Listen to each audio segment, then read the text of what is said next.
Okay, so we're now on to chapter 3 of MAEVE, and this one's called Lesson. Okay, this is from Maeve's perspective. Ethan is sitting across a living room table holding a small green chalkboard. He points a finger at the sentence written along the chalky powdered surface. The cow sure is happy. He swings his finger back over to me, giving an open expression as to indicate for me to answer the upcoming question. Now tell me, which one is the adjective? I feel my head turn as I try my hardest not to screw up the question. I know the adjective comes after the noun, or is it the verb? Wait, isn't it both? Uh, okay, don't panic. Use your deduction skills. Adjective is happy, right? I watch Ethan clap in my moment of triumph, like he just witnessed someone win the grand prize at a festival.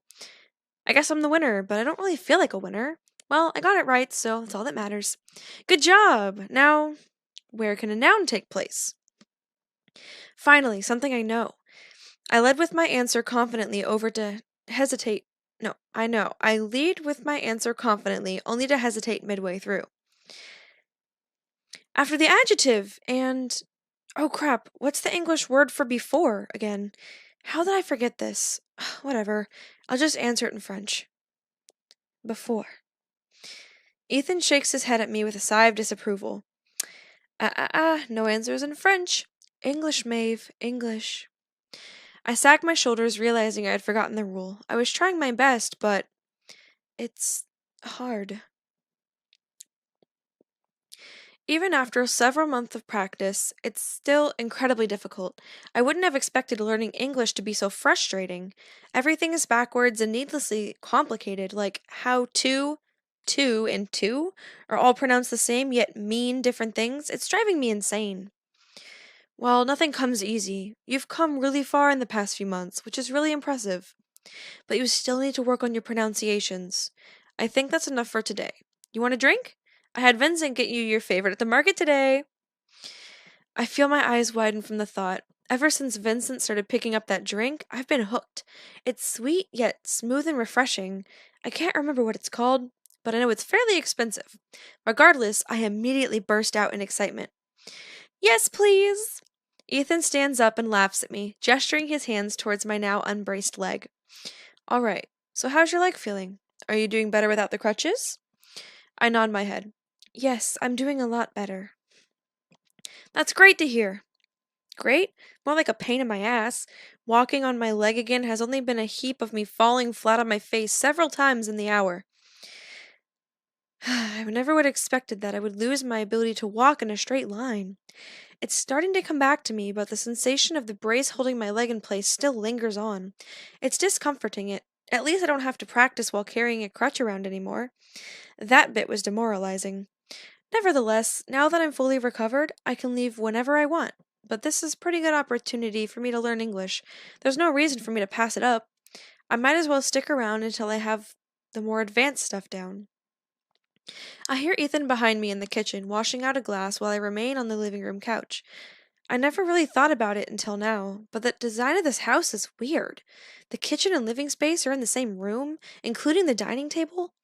It was as if designers of the house decided that walls were overrated and outdated and needed to be brought to extinction. I look over to the door to Ethan's room. It has a wall. I guess that makes sense. You wouldn't want people outside to see you butt naked from the kitchen window. I suppose that wouldn't be very. What would Ethan call it? Ethical? My attention is brought to the ins- instrument sitting on the fireplace in front of me. I probably butchered that, my bad. I've never seen anything like it. It's been sitting next to the fireplace ever since I got here, but I've never seen Ethan pick it up or play it. I spin back around to see Ethan filling my glass. Do you play? I shyly point towards the wooden instrument. Oh, the cello? Yeah, I used to play it all the time when patients would request it. I normally practice every afternoon, but I've hardly had the time since I've been busy learning French and teaching you English. But I haven't been too busy recently, so I've managed to find some time. May I see? Yeah, sure, no harm in that. Ethan walks over to me and hands me my drink. I take a sip and watch him lower himself onto the raised stone portion of the fireplace, grabbing and settling the instrument onto the floor in front of him. He pulls out a long stick with yellow-tinted strands going from one end to the other. Are there any specific songs you would like to hear? I may know a few. I shrug my shoulders. The only songs I know are lullabies my mom used to sing to me. I wouldn't have a clue as to what to suggest. How about a song I wrote? It's called Remember Me. Would you like to hear it? I take a moment to nod. He nods back, preparing himself. I haven't had much time to practice this. It has lyrics, and I'm not much of a singer, so you'll just have to bear with it. I listen closely as Ethan begins playing. He didn't use the bow as I expected at first. He was striking his fingers across each of the strings in a fast, fluid motion, yet it sounded slow and calming in a way. I'm surprised by how well I understand what he is singing. I am even more surprised that he can sing to begin with. His voice isn't incredible, but it's nice.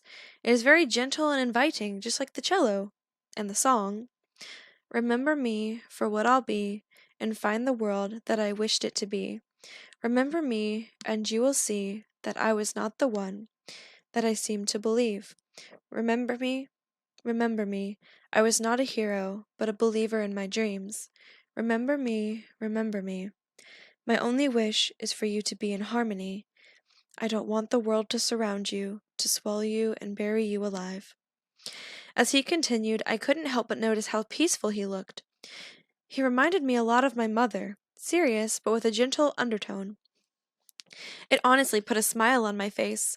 I wonder what it's like to play the cello. I mean, I can't imagine it to be too difficult compared to learning how to read and write a new language. Once he finishes, he looks up at me and extends both of his hands out with the bow. Ta-da! What did you think? It cut a bit short because there's something I have to do in just a minute, but I still hope you liked it. I can't help myself. My curiosity is killing me. I muster up the strength to ask.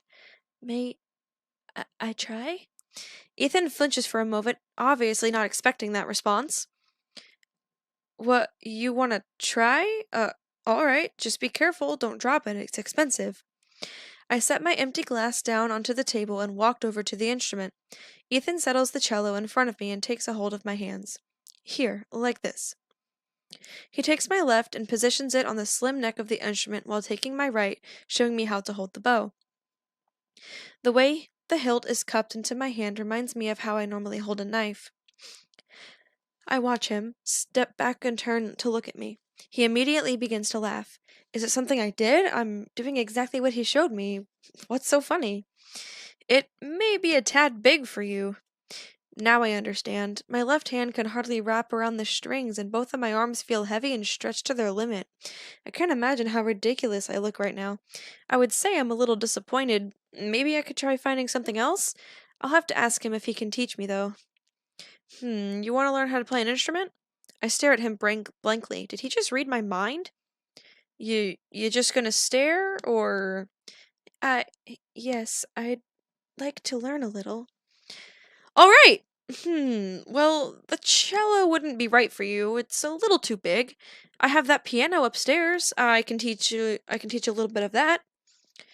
Do you have something small? If you want something small, I have a violin. I tried getting into it last year to write a new song with it, but I didn't really like the way it felt. Now it just sits in my bedroom. It has no frets, just like the cello, so it would be a lot harder to learn the piano. I don't really recommend it for someone like you who is new to music, but you're free to choose. Once again, I turned my head at him in complete confusion. I only understood half the things he just said. What is a fret? What is a violin? Is he talking about a violon? More importantly, why does he have so many instruments? He notices my confusion. Holding up a finger, he indicates for me to wait. Here, let me go get it, and I'll show you. Ethan runs back out of his room with the violin in one hand and a bow in the other. Here, you can hold it. Ah, so it is a violon. Probably butchered that French, my bad. As I take hold of the handcrafted instrument, I see my reflection beam off the polished wooden surface. It looks almost brand new. There is not a scratch on it.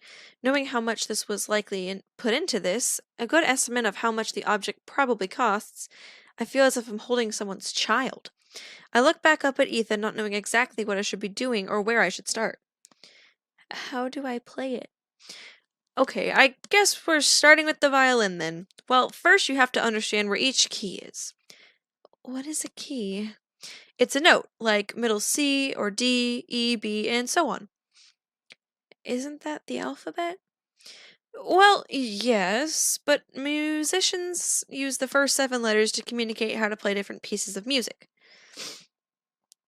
I point to the smallest string on the violin.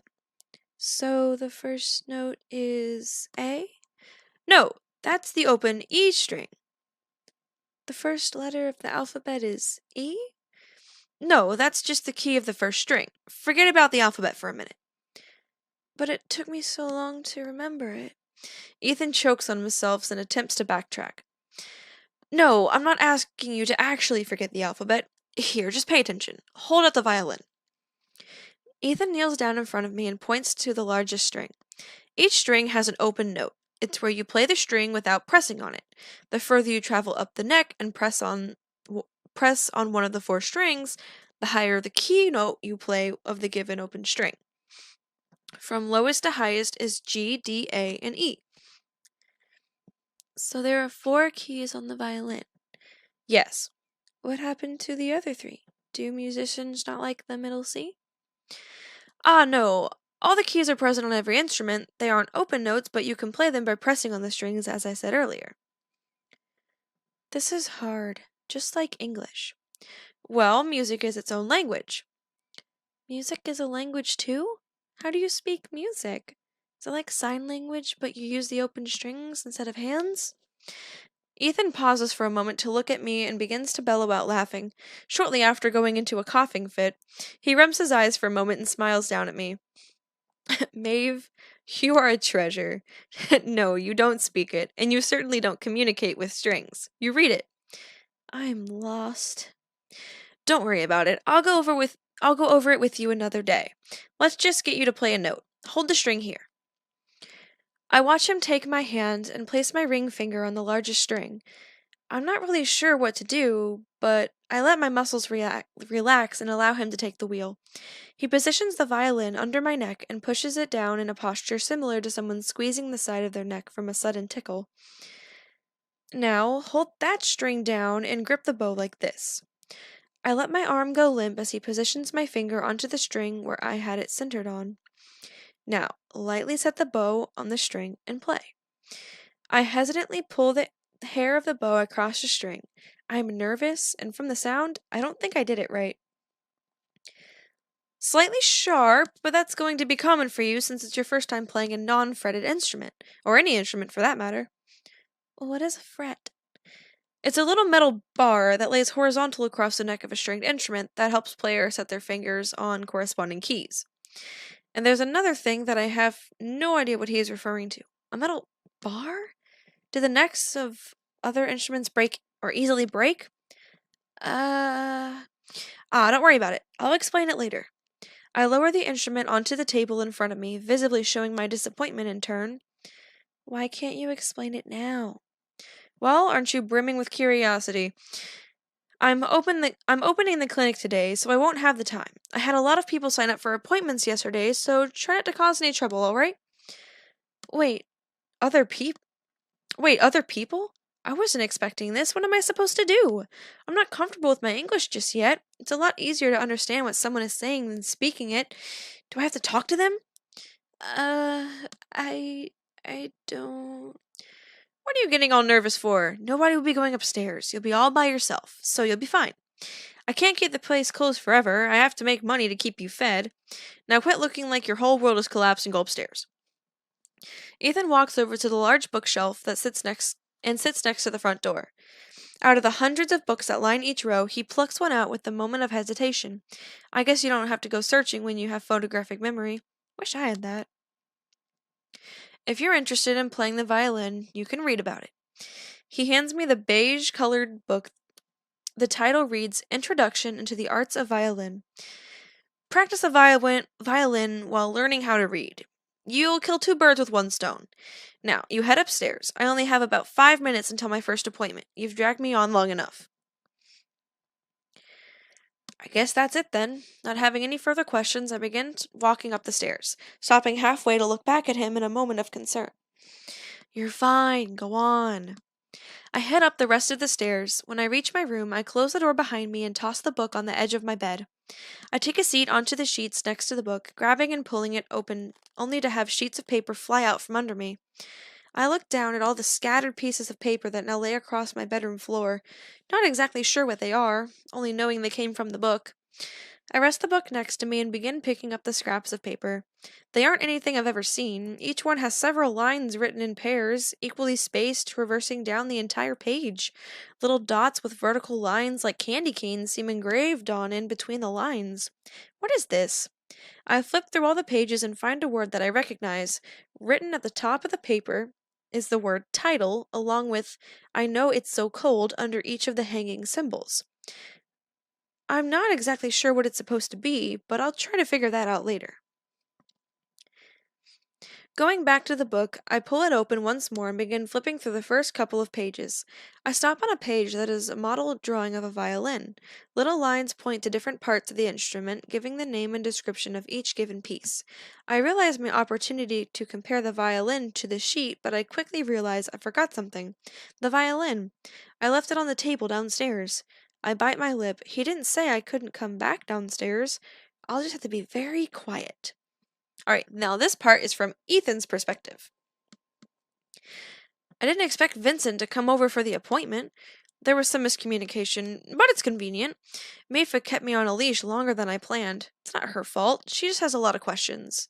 I just wish I got to introduce her to Vincent. But she's upstairs practicing the violin, and I don't want to interrupt her. She's also a little shy, so maybe it's for the best. Right, so take these every day for the next 7 days and check back with me around the same time, 10:45, all right? I hand over the bottle of medicine to Vincent.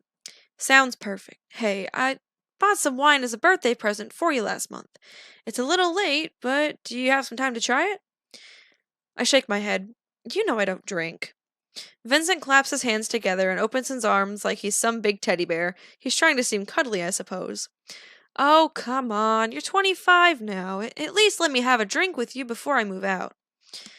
I'm sorry, but no. Even if I wanted to, I have an appointment I have to go to right after this. I can't. I look over to the direction of the door, giving a contextual gesture that I soon have to leave. I don't have the time. I notice something in my periphery. I turn my eyes and focus on a little girl holding a violin, wide-eyed and motionless like a deer too shocked to move. What are you? She shyly holds up the violin. Oh. She had forgotten the violin and came back down to get it. I waved my hand for her to go back upstairs. Yeah, that's fine. You can take it. I'll be leaving soon, so don't make a mess while I'm gone. I hear Vincent gasp in astonishment like he had just experienced a massive revelation. So this is her. She's adorable. I see why you spend so much time watching her. Oh, don't patronize me. How old is she? She's how old are you? I am 15, I think. You think? What, are you not sure? MAEVE nods her head. Alright, I'll check up with you on that later. Vincent looks at me with a confused expression. You never asked what her age was? The topic never came up. Cut me some slack. A doctor not asking the age of a patient? You've been with the girl for more than a year and you never asked how old she was. Come on, Doc, you have some basic manners. Oh, bite me. MAEVE covers her mouth, giggling with a muffled voice. Bite me. Oh, come on, I did not say it like that. I said bite. The English bite, not French. That just sounds like the word beat. She begins laughing even harder. I turn to Vincent. Great, now look what you made me do. What? Make her smile and laugh? That's not what I... Ugh. Vincent busts out with a deep-throated laugh. He looks over to MAEVE as she holds the violin tightly to her chest. So, what's your name? I watch as she shuffles her feet awkwardly, trying to think of what to say. She looks over to me and begins speaking in French, as if to avoid any social confrontation. What should I say? Your name. Don't try to dodge the question by speaking French. Vincent is a longtime friend of mine. He is the one who delivers your favorite foods from the market every week. You know that. He's not going to eat you. I watch Vincent slowly turn towards Maeve as he widens both of his eyes. Or am I? I squint at him. You're not helping. My name is Maeve. There, see? Was that so hard? Vincent leans toward her from the stool with his eyes as wide as they can be. Was it as hard as asking how old someone is? Maeve snickers in response to the question. I look towards Vincent with a fed-up expression, attempting to communicate to him that I was not fond of the joke. So, why is your hair pink? Did you dye it? Maeve nods her head. Why pink? Is it your favorite color? She immediately points at me. Vincent spins towards me with open eyes. I didn't have any other dye on me besides brown, okay? She told me she liked pink, so I made it pink. Right, Maeve? I feel her gaze flatline. She obviously wasn't having it. I can tell Vincent the real reason. I can't tell Vincent the real reason. Otherwise, I'd be dragging him into my own mess. I swing backwards towards Vincent. Couldn't you just re-dye it? I used pink crystal blend. So it's near permanent. Until the Amana effect fades from her hair, yeah, it'll take a few years. Any other dye we could try would just be repelled. Besides, what does it matter? It just makes her stand out, is all. Looking up at the clock, I notice the time. I'll be late if I don't start heading out. Alright, well, as much as I'd love to talk, I have to head down to a noble's household to prescribe medication. I always offer cheaper charges if they'd come here, but they never like leaving their own home. I appreciate you coming here for the appointment, Vincent. It makes my job a lot easier. Oh, don't worry about it. I live across the street, so it's not exactly a hassle. Congrats on your 25th birthday. By the way, sorry I missed it. Oh no, I was busy helping this little knapsack. It's not your fault. Here, I'll get the door for you. Opening the door, I watch Vincent walk back towards his house. I say my farewells. See you later, Vincent. Remember, next appointment is Thursday, next week. Got it. While at the door, I look back at Maeve, who is still gripping the violin. She stares back at me with a blank and concerning expression. It's the same kind of expression she always gives me when she doesn't know where I'm going. Maeve, I'm heading off. Don't break anything while I'm gone. I'll be back in 3 to 4 hours. You can practice the violin. Just be careful not to drop it. Okay? Bye! I close the door. I look back in the window and watch Maeve stand there motionless. She brings up the violin to her chest and looks down at it with shimmering eyes. I smile as I watch her run back up the stairs. I'm sure her parents would be grateful for me taking her in and raising her in their place. They would likely apologize for leaving all the responsibility to me, but to be honest, I wouldn't have it any other way. End of chapter 3. Oh, that was the cutest one yet. Like, I can just imagine her sitting on the edge of the fireplace, with her arms wrapped around this giant cello, and then she just looks like a spider. And then with her at the violin, she's so curious, and I can just imagine she's so confident and she's about to play, and then it just goes like, argh! Man, this is a great series. I'm only on chapter 3. I've only read 3 chapters, and I'm already loving it. Now, Ethan told me the next chapter is what hooks people, so we're about to find out. Alright, on to chapter 4.